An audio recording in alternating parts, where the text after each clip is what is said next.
Hello and welcome. My name is Raj Persaud. I'm a consultant psychiatrist based in private practice in Harley Street, London, and I'm delighted to be joined now by Professor Robert Levine. Professor Levine is the author of a fascinating new book, the title of which is The Stranger in the Mirror, The Scientific Search for the Self. Professor Robert Levine is an award-winning professor of psychology at California State University, Fresno. He's former president of the Western Psychological Association and the author of A Geography of Time and The Power of Persuasion, How We're Bought and Sold. His writing has appeared in the New York Times, American Scientist, Discover, and many other publications. He divides his time between Guala and Fresno, California. So, Robert, fascinating book. I was gripped from beginning to end. I want to start off, because there's so many different things we could talk about, with this famous quote by Rene Descartes, a famous French philosopher. The quote being, "I think, therefore I am," the idea being that the only one thing we can be certain about in the world is our own personal sense of ourselves. But your book is attacking that idea. You're saying that actually we can't really be confident that we actually know ourselves. Is that right? Well, I think that's certainly correct. The fact that that the one thing we can be certain of is that we have a self. One can make an argument for that, but when you think about it, when we look at the research and we think about it logically, I think that we begin to recognize that it's a very complicated relationship. There's to find a singular self is a very difficult task. And then there's the question of just how well we play with each other, with these different parts of ourselves. And you also comment on the strangeness of the idea that there's almost two selves in our head. You talk about self-control, self-delusion, this notion that we have a relationship with ourselves. Can you say something about that? Well, there's this dynamic that we live in. We live in constantly, and we often don't think about it, and probably for good reasons, because it would be hard to move forward if we did. But there's this clear notion that that we're sometimes in a dialogue with ourselves. That we have these thoughts that emerge in our mind. And we learn we recognize what we're thinking after we've thunk the thoughts. And then there are these multiple times when we want to tell ourselves, shut up, or do this, or don't do that, or why did I do this? And, at that moment, I think it becomes quite clear that there's more than one spot in that thing that we call ourselves. And it's I think it can work nicely sometimes, but sometimes it gets to be a pretty strange business. Now, let's talk about some of the experiments that begin to show us that we should be less secure and confident about our sense of self. And one of the famous areas that you explore in the book is something we're going to call the rubber hand illusion. What is the rubber hand illusion? Oh yeah, thanks for bringing that up. I learned a lot of this. I learned more doing this book than I've learned in any other project that I've done. And one of the cases that it began with was the rubber hand illusion, where what we can do is if I arrange things so that when you look down and where you would be normally seeing your two hands, you're now seeing one real hand, but the other thing that looks like a real hand is actually a rubber hand, a so-called rubber hand. You could just take a plastic glove and put it over a mannequin hand or do about anything. And what happens is when we do this, we have a challenge. Our minds, which generally run the show, have a challenge. There's this sense of what we're feeling, but there's also the sense of what we're looking at. And what we do is very quickly take mental ownership of this virtual, not virtual, but this false hand. And when you do this kind of things, when you do this kind of thing right, somebody can actually be stimulating that rubber hand along with your real hand, and you experience the sensation inside the rubber hand, even though you know it's a false hand. And if you've never been through this, it's a very strange experience. And but this is the way our mind works. Our mind is trying to encompass a self that makes sense to us. And when we're challenged between two different sensations, the visual tends to take over. It tends to win these battles, and this is one of the places that you see it. And what's really fascinating about your very detailed description of this experiment is that people can actually do this for themselves at home. All they need are a few basic sets of materials. You can replicate the hand by taking a rubber glove and filling it with some substance that fills it out. And from that point onwards, it's relatively easy to replicate this experiment. People can do this experiment for themselves at home. Yeah, it's very simple, and I describe it in my little do-it-yourself way in the book. If you'd like to try it, or just do a search, and you'll see it. In fact, you'll see it under party activities in some cases. People, it's that simple to do. I think the most stunning part of it for me is that it happens even though you know it's happening.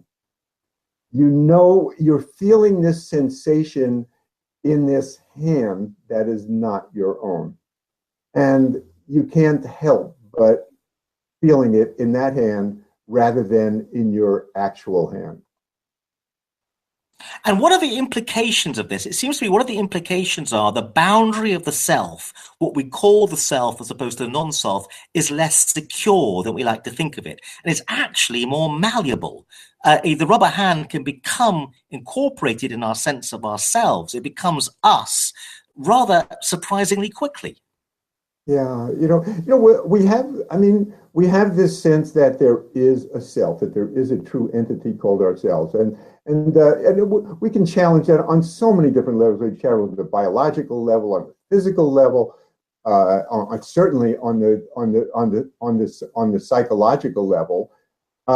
But nonetheless, we need to be able to retain in some sort of a way that there is this entity that we call ourselves. But it's so malleable, as you put it. It's so easy to push these boundaries and to take what's non-self and make it feel like it's self, and vice versa.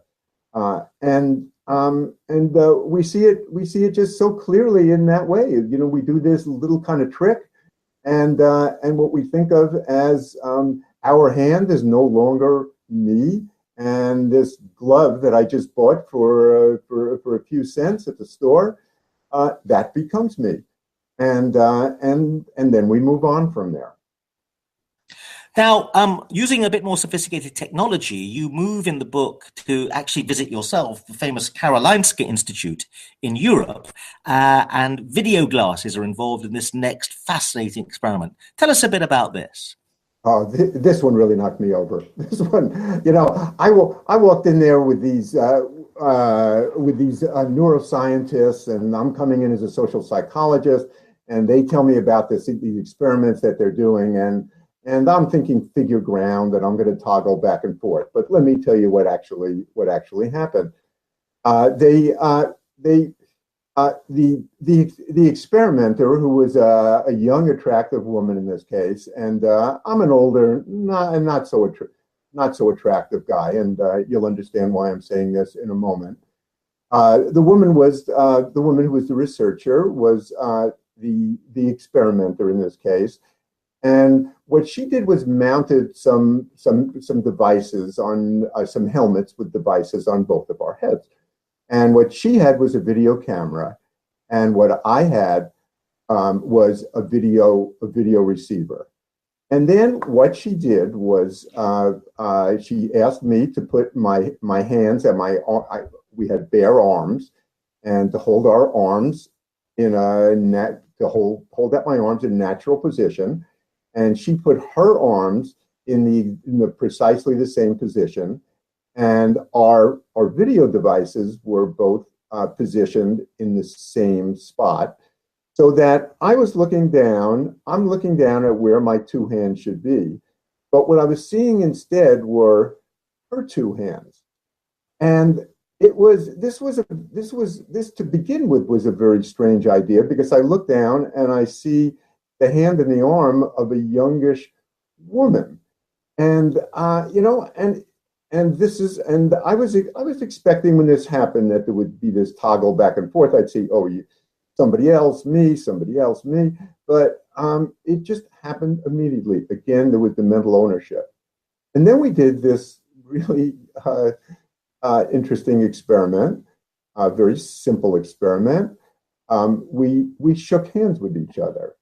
So here I was shaking hands with this woman, and what I see when I'm shaking hands is I see her hand as my hand, and her hand is shaking my actual hand.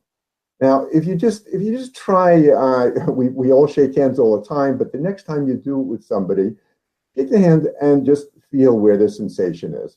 And the sensation is clearly felt in one's own hand, even though once you think about it, it becomes a little confusing, but it's felt in one's own hand. So the question was, what would happen when I shook my own hand? And from the beginning, there was absolutely no hesitancy, and it was irreversible.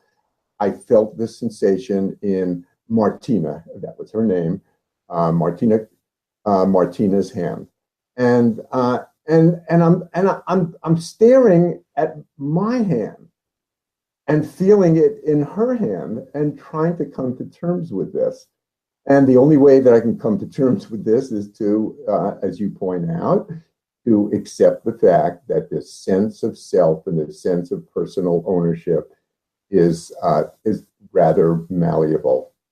All sorts of consequences of this. If you think about it, as a psychologist, I start to think about, well, if I can put somebody in somebody else's body, maybe we could start to use this to develop empathy with other people. Maybe we could use it for couples counseling. What sort of an arm is there? Is there a certain arm that I wouldn't accept? If the arm was pockmarked and scarred, would I not accept it? What would happen if there was a swastika on the arm? Would I not accept it? What would happen if I have issues with people of a different race, and I look down and I see an arm with the color of that other race? Would I be as quick to take mental ownership of that? And people are doing some of these experiments, including the wonderful work that's going on at the Karolinska Institute. So that was a real eye opener. That was a real eye opening experiment. Yes. So just to recap, just to be clear, because it's a very important experiment to understand clearly, you're wearing devices on each other's heads which allow you to look through your eyes but see something different to your arm. You're seeing the other experimenter's arm in the same place where your arm should be. Yes. And that what happens is you begin to feel as if the female arm is your arm. That's the point. I begin to feel it. I begin to feel it psychologically, but then when I shake hands with that arm that I've now taken ownership of psychologically, and I shake hands with my own hand, I feel the sensation in my newly mentally owned hand. Yes, but you're exactly correct. What I see is exactly what the experimenter sees. When the experimenter looks down with her camera, I'm seeing what's coming out of her camera. And I might say that when we did this experiment, which was just a few years ago, these were big, clumsy devices. And so, I would look up and I would see somebody with this clumsy device. And now these devices have become they've become more accessible. They've been smaller.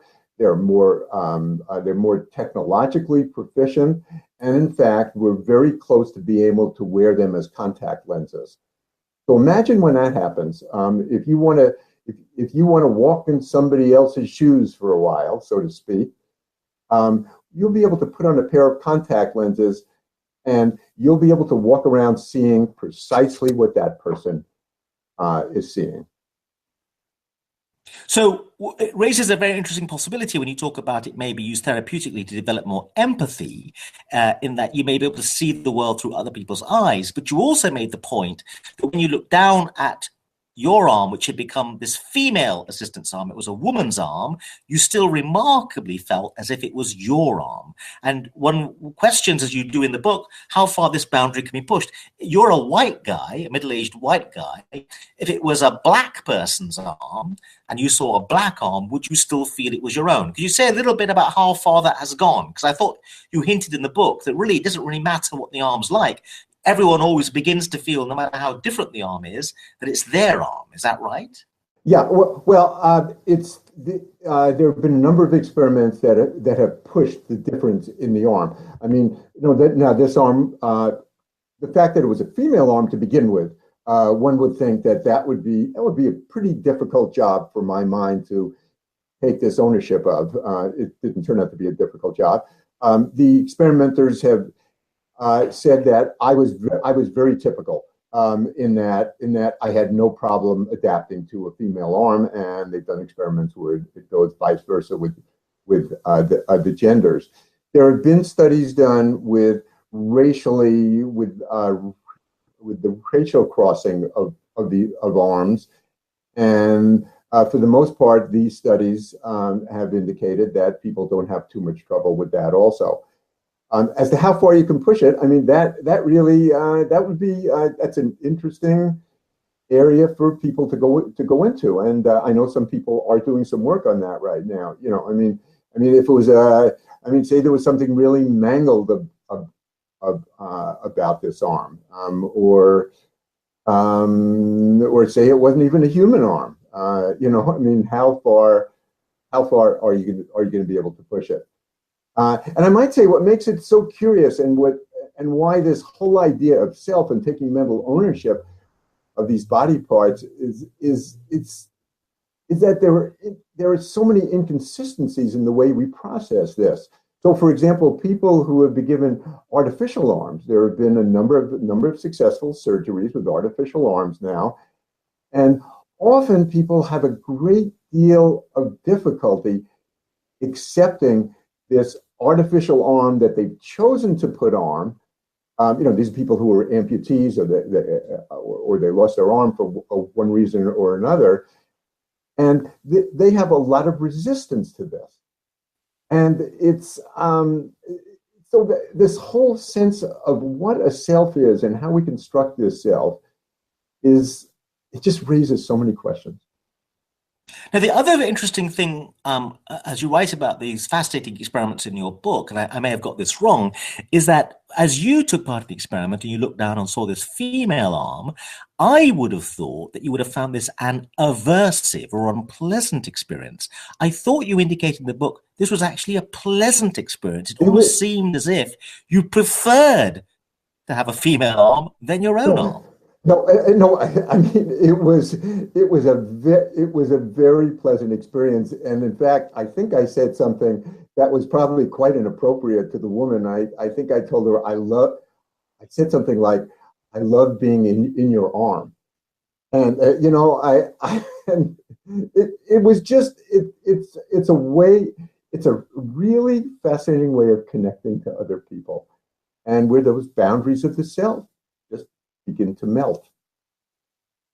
Now, let's take this on further, because you develop these ideas further in the book, and you talk about the famous neuroscientist V.S. Ramachandran and his application of some of this work, the extending of the work, to the treatment of phantom limb pain. So this is what's really interesting about this is a practical therapeutic implication. Tell us a bit about phantom limb pain and what happened.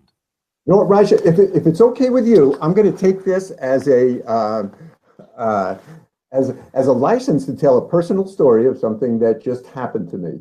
Sure. And it was an application of exactly what Ramachandran did. And here's what happened. I had a surgery about 4 or 5 months ago. I had a surgery where the anesthesiologist had numbed my entire arm, and he numbed it a bit too much. And when I got home, it was an extremely unpleasant feeling. It was kind of like my hand and my wrist felt like it was asleep in that worst stage of when something falls asleep. And what they told me is I was just going to have to sit it out for, I forgot, 12 or 24 hours or something like that, which I didn't particularly like the idea of. So what I did was I had a friend, I had the anesthetic going through my head too. So I had a friend come over and we did a very primitive, what Ramachandran calls a mirror box. And the way that this works is you construct a box with mirrors on either side of it, and you put your one of your hands in that box, and you put your other hand, the one that you're having the problem with, you put it in a position where it's just under the box, so it feels like it's in the right spot, but you can't see it.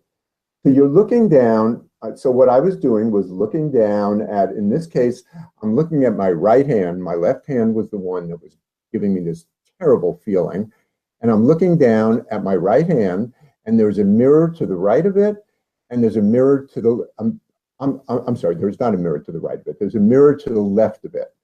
So so I'm looking at my true right hand, and right next to it is a reflection of that right hand. It's a mirror image of it, so it looks like my two hands are there, but it's actually just my right hand.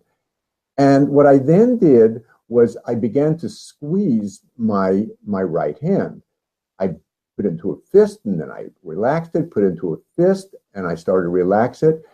And the moment I did it, I began to feel the sensations in my anesthetized hand that I had under the box. It was exactly what I felt like I wanted to do. You know, if you think about your hand being asleep, well, you want to just be able to move it and get it out. And I couldn't do it with the hand, but when I looked down, I saw the mirror image reflection of my right hand, which was directly above my anesthetized hand that I couldn't see. And so what it looked like was the anesthetized hand was squeezing.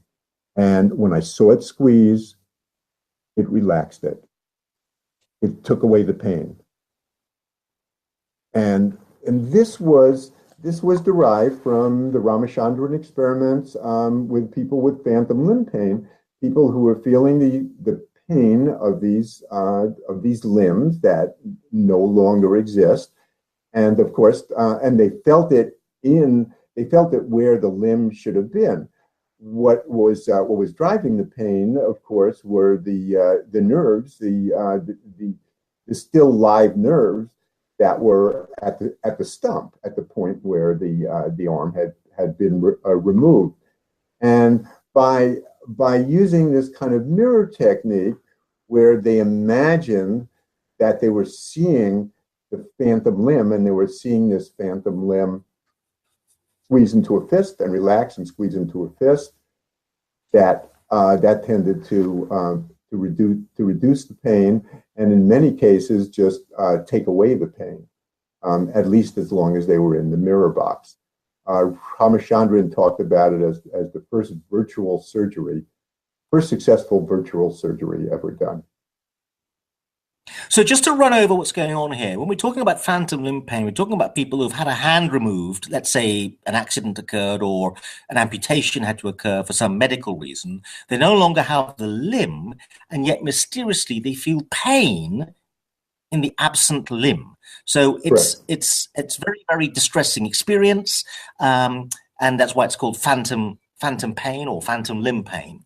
Now, what Ramachandran does is, through these devices to do with mirrors, and again, they're relatively cheap and relatively easy, people at home can do this, he creates an illusion whereby the amputee who has the absent limb begins to see, using a mirror, using the real limb that still exists, sees the absent limb as existing. But they're tricking the brain. It's an illusion because clearly the amputee is still missing a limb.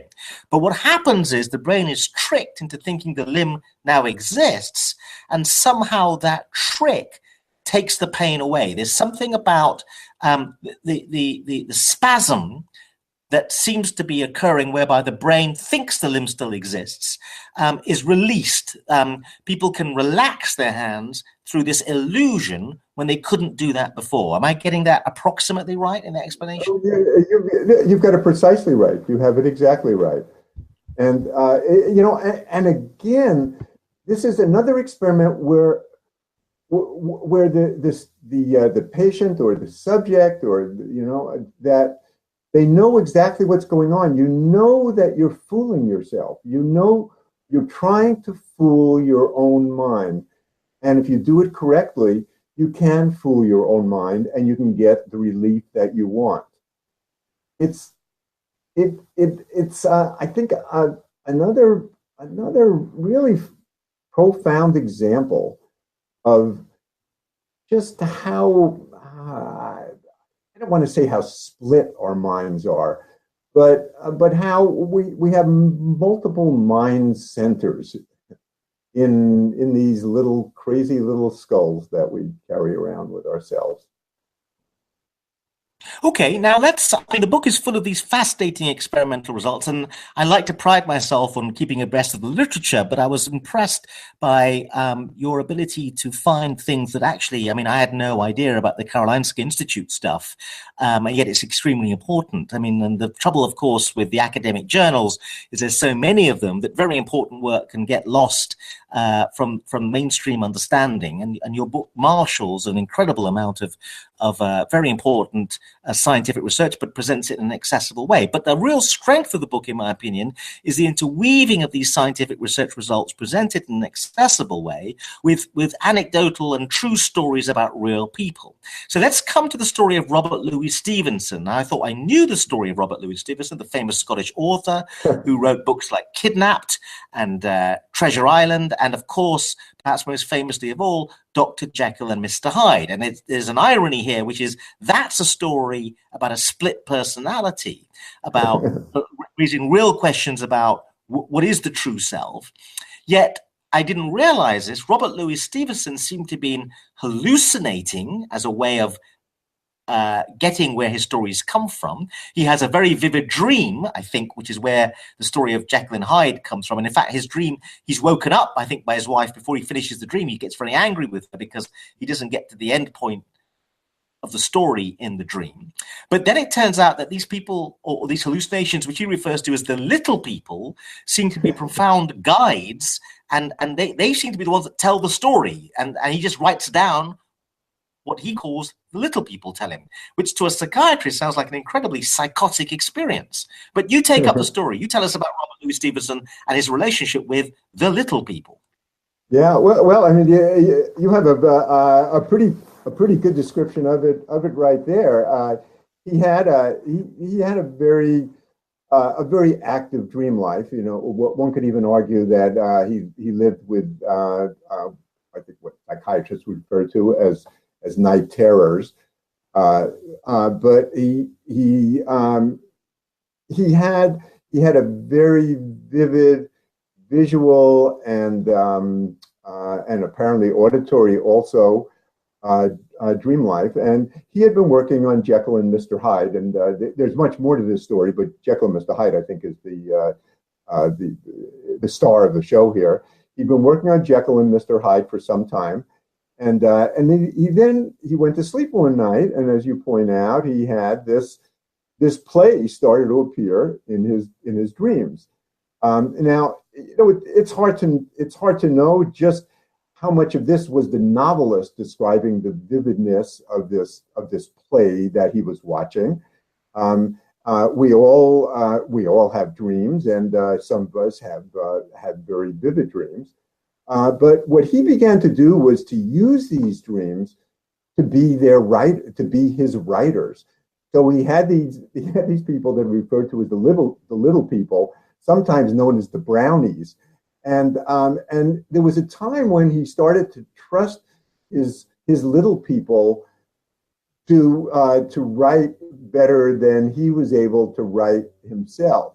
So he would go to sleep, and before he went to sleep, he would go to sleep, and he would anticipate that the little people were going to put on a show for him, and then he'd wake up in the morning and he would write everything down. The instance that you point out is presented. People who have looked carefully at him say it actually happened that one night. He's getting toward a critical point in the story, and his wife wakes him up, and he gets mad at his wife. What also happened was after he began recording what he had seen that night and over a series of nights, he showed it to his wife. I guess he used to like to show his work to his wife, and his wife started to criticize some of it. And she said that no, there was some things that he had in his original in his original manuscript that were better than what the little people wrote, and he just wouldn't hear of it at all. He was convinced that anything the little people did was better than anything that he could do in his waking hours. And if you think of creativity, if you think of people, when people talk about the muse, how they try to put themselves in a place where they're gonna where the inner narrative is going to kind of come, and how sometimes writers, poets, artists, they feel like all they're doing is recording these voices that are coming from someplace inside. Then all that Robert Louis Stevenson becomes is an exaggerated example of this. But that's the story. That's the story of Robert Louis Stevenson. And he later in his life, he often questioned how much credit he could take for some of his creations. It was almost like he thought of himself as a good manager, as a kind of an agent that ran a studio agent. Now, as a psychiatrist, what I find fascinating about this story is that the conventional view of what mental health looks like is that it's a unitary self, and you don't accept that you're hearing voices. These are your own thoughts. In other words, you take ownership. There's something about Robert Louis Stevenson's distancing between himself and the little people. Of course, the psychiatrist takes the view the little people are really him. He's just not being entirely honest. But there's something about being playful or being able to accept dissociation, and which seems in this case of Robert Louis Stevenson incredibly functional. In other words, maybe we should be a little bit more playful or less hung up about the notion we should always ride around with a very unitary view of the self. Is what I took away from this story and a lot of your book. I don't know, again, what your thoughts are about that. Yeah. Well, I think if we just think about voices, if we think about the voices in our heads, where do we draw the line between hallucination and non-hallucination? There are other lines that we can talk about drawing. There are clearly people who have no control of these voices, who aren't able who feel like they're being dominated by the voices, who cannot distinguish between a voice that's in their head versus a voice that's outside of their head. But let's move it down the line a little bit and think about the voices that all of us live with. Anybody who does any kind of meditation, where we're trying to quiet down these voices, or when we feel somewhat obsessed, whether we're OCD or we're just become obsessed with something on our mind, and we can't get this voice to slow down. Are we hearing it? Is it audible or is it not audible? Can we recognize it? Is it our voice that we hear with quotations around it, or is it another person that we hear? Sometimes we hear conversations between other people in our head. And I think it's to some degree, this is normalcy. This is what it is to be a human being. If these voices did not exist in our heads, I think there would be something quite pathological about that. The idea that it's only what we consider an awareness that exists in a person. I don't know if that would be what I think of as a human mind. And this takes us on to this famous book by, I think, a Princeton psychologist, Julian James, who refers to the bicameral mind theory, that one of the reasons why the ancient myths talk about gods speaking to the heroic characters that populate these myths so much is that actually that's how ancient people thought about the inner voice. It was God speaking to them. It was someone outside speaking to them. Something happens later on in the evolution of people where talking to them, or what we might call a hallucinatory experience, stops being outside the head and starts moving inside the head. Could you say something about that again, if I've captured that idea correctly? Yeah. You know, I would begin by saying that Julian James' book talks about part of the title. It's a crazy title, "The Evolution of Consciousness," in the origins of the bicameral mind. The whole idea of evolution of consciousness is something to wrap one's mind around.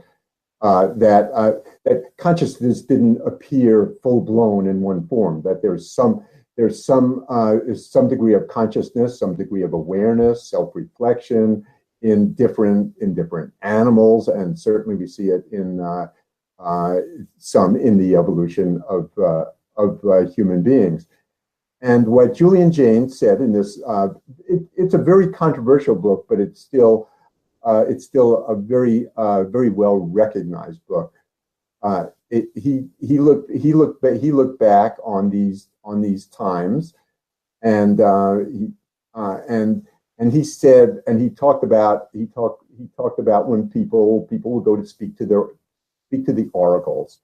You know, you had a question about something that's going on, and you go to this holy place, and you ask your question of the oracle, and the oracle responds to you. Of course, there were no people around there, so if you're living today, you would certainly be diagnosed as having some sort of an auditory hallucination.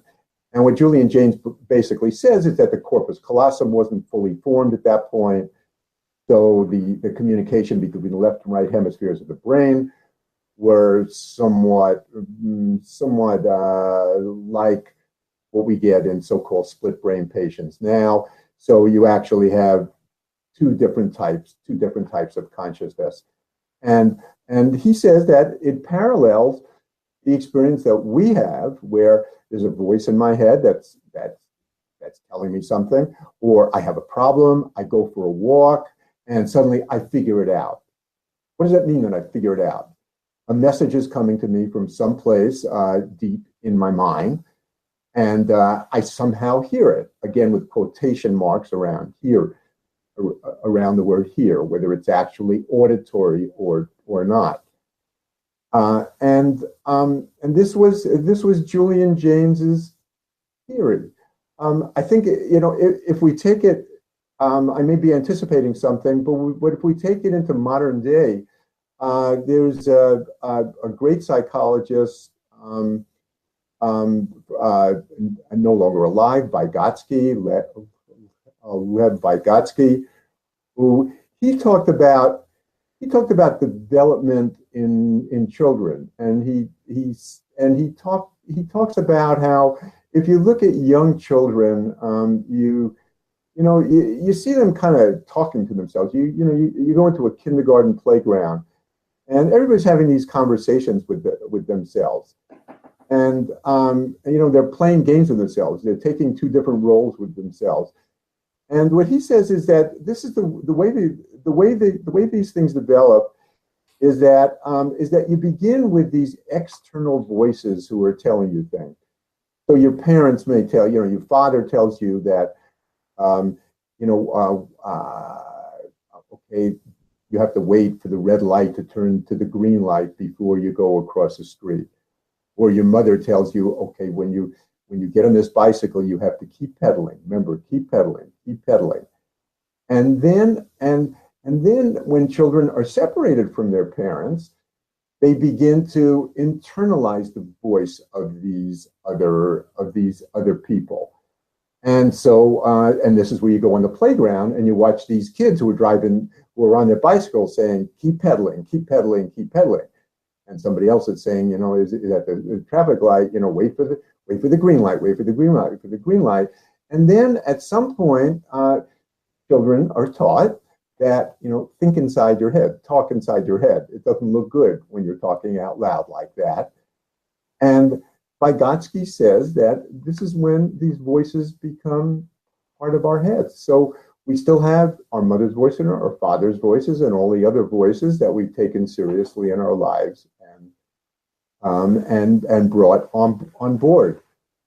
And so it's not just a matter of there's the us of awareness, the Robert Louis Stevenson who wants to write Jekyll and Mr. Hyde and is looking for a voice, but there's the us of awareness and all these other voices that are in our head, all these other thoughts that are in our head.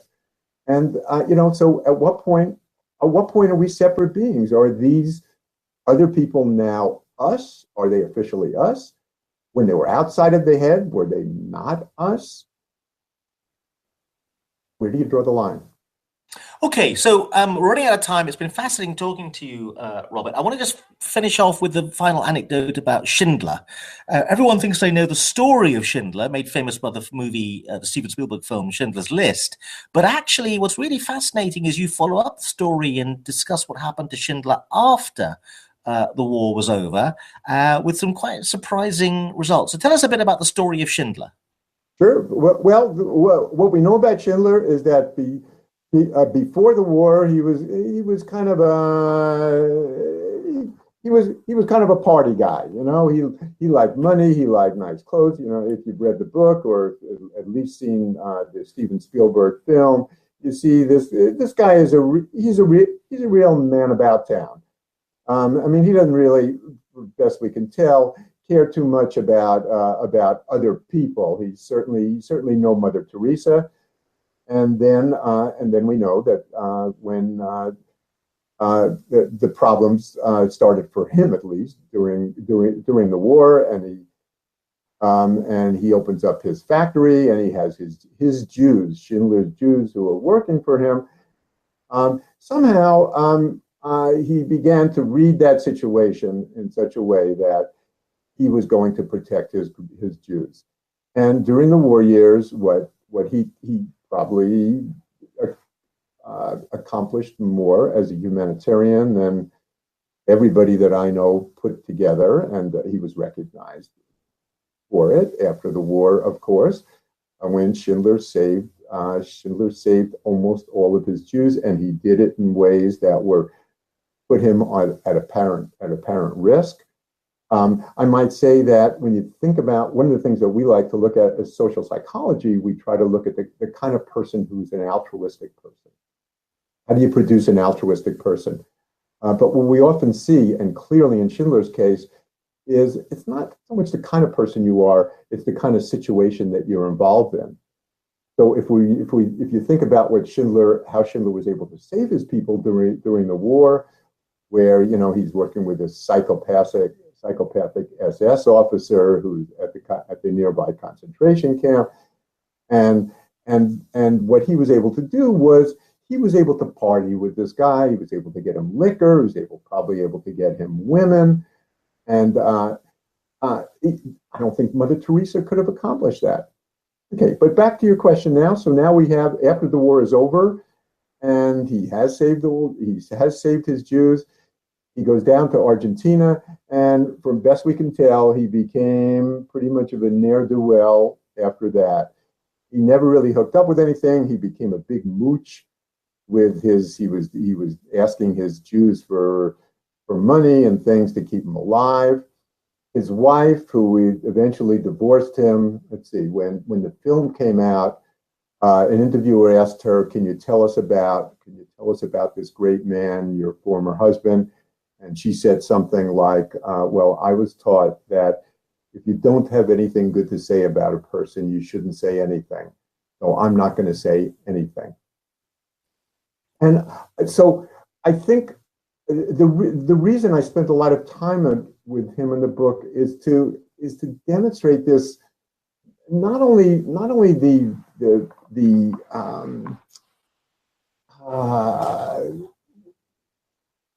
the fuzziness of the boundaries of self and non-self, and the changeability, but the fact that we have this potential, we have this tremendous potential that can be brought out, and there are ways of engineering lives and situations in such a way that it maximizes the possibility that something good is going to come out.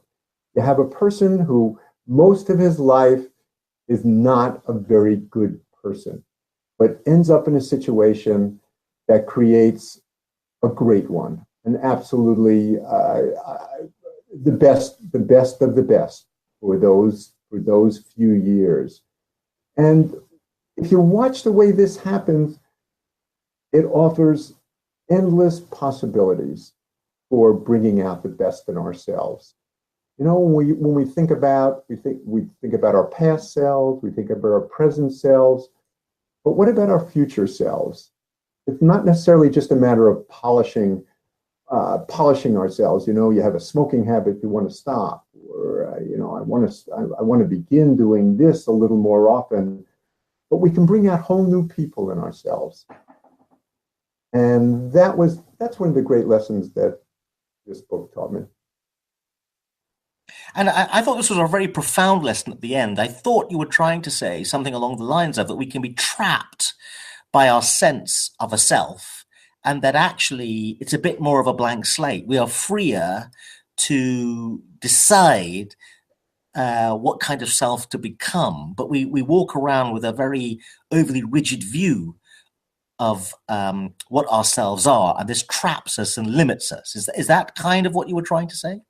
Yeah, I mean, I think once you realize how malleable we are, and how much creativity goes into the establishment of this narrative that we think of as this self, it's distressing in a way. I mean, one needs to stand up and show a little strength when you realize that we're not we're not a thing. But on the other hand, once you give this up, it offers all sorts of possibilities, because we are so malleable, and we have so much control over this malleability. I mean, life is going to take us where it's going to take us, but there are ways that we're kind of like editors in the process. We can't build it from scratch.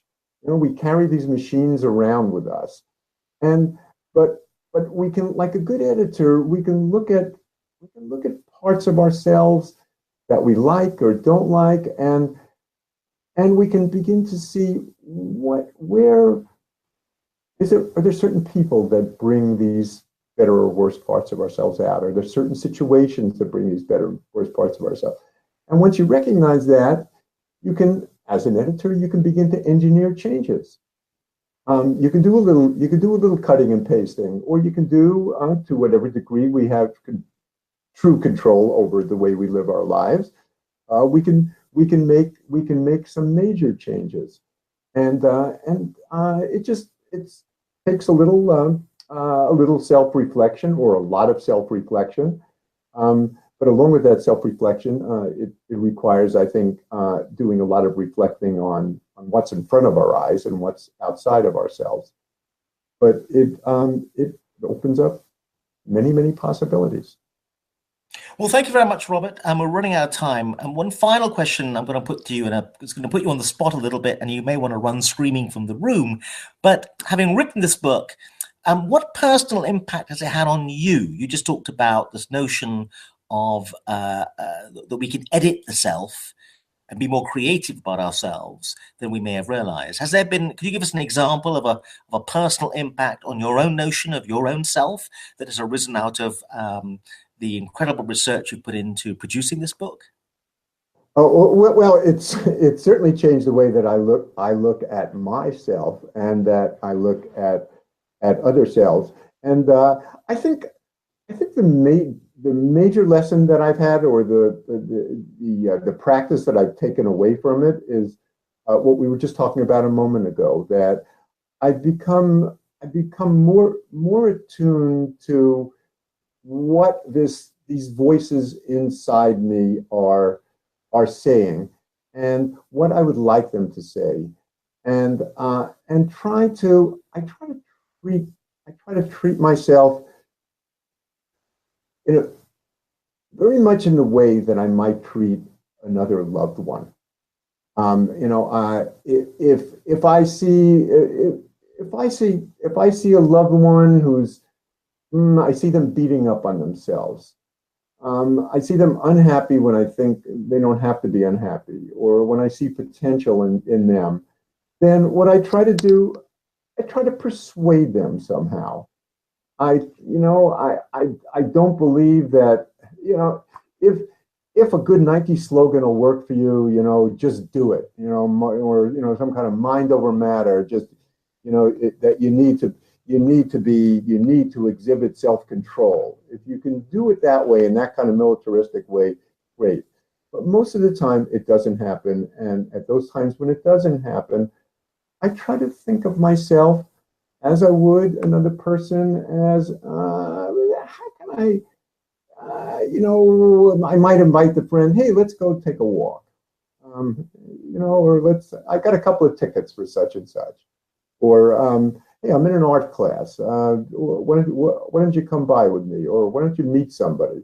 I'd like to introduce you to somebody, and I try to do that with myself, and sometimes I laugh when I do it because it does feel so absurd, but I do believe that it's had a positive effect on my life. Well, many thanks. The book is entitled Stranger in the Mirror, The Scientific Search for the Self by Robert Levine. Robert, you mentioned this book, the edition I've got is published by Princeton. You mentioned there's another edition with another publisher? Yeah. So there's a new paperback, and there's some new material in the paperback also. It's published by the press at California State University, Fresno, and I'm not sure what happens at the UK there. I'm not sure if it appears at Amazon in the UK, but it certainly is available in the US. Great. Well, Robert Levine, thank you very much indeed again for a wonderful conversation about your book. The title of the book again, Stranger in the Mirror, The Scientific Search for the Self. Many thanks indeed. Oh, thanks to you. I really enjoyed it.